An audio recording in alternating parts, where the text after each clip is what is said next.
मेरी किचन, मैं हूं नेहा। आज हम बनाएंगे मखाना और पीनट का स्नैक्स। ये रेसिपी मेरी खास उन लोगों को है जो लोग डायबिटीज से सफर कर रहे हैं। मखाना या फिर लोटस सीड उनके लिए बहुत ही फायदेमंद होता है।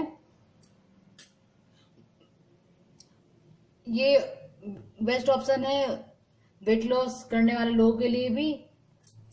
ये इजली बनाकर आप स्टोर कर सकते हैं और इसे आराम से आप खा सकते हैं बिना कुछ सोचे हुए। तो इसके लिए मैंने लिया है यहाँ पे फूल मखाना। इसे हम फूल मखाना, मखाना या फिर लोटस सीड्स कहते हैं। और मैंने यहाँ लिया थोड़ा सा पीनट। आप चाहे तो यहाँ पे अपने अकॉर्डिंग पीनट का यूज ज्यादा कम कर सकते हैं। तो आइए इसे हम स्टार्ट करते हैं। तो मैंने लिया है एक पैन और गैस का फ्लेम मैंने ऑन कर दिया है और इसे हम गरम कर लेंगे पैन को। तो पैन मेरा गरम हो गया है। डाल देंगे इसमें हम ये लोटस सीड, साथ में डाल देंगे इसमें हम पीनट और 1 मिनट इसे हम हाई फ्लेम पे रोस्ट करेंगे।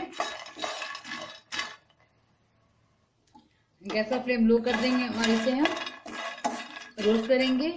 इसे रोस्ट करने में करीब 7 से 8 मिनट का समय लगता है। इसे हमें लो फ्लेम पे ही रोस्ट करना होता है, वरना हाई फ्लेम पे करेंगे तो ये मखाना और पीनट जल जाएंगे और हमारे स्नैक अच्छे नहीं बनेंगे।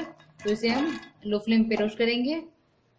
तो 7 मिनट हो चुके हैं। हम चेक करते हैं हमारे मखाने को।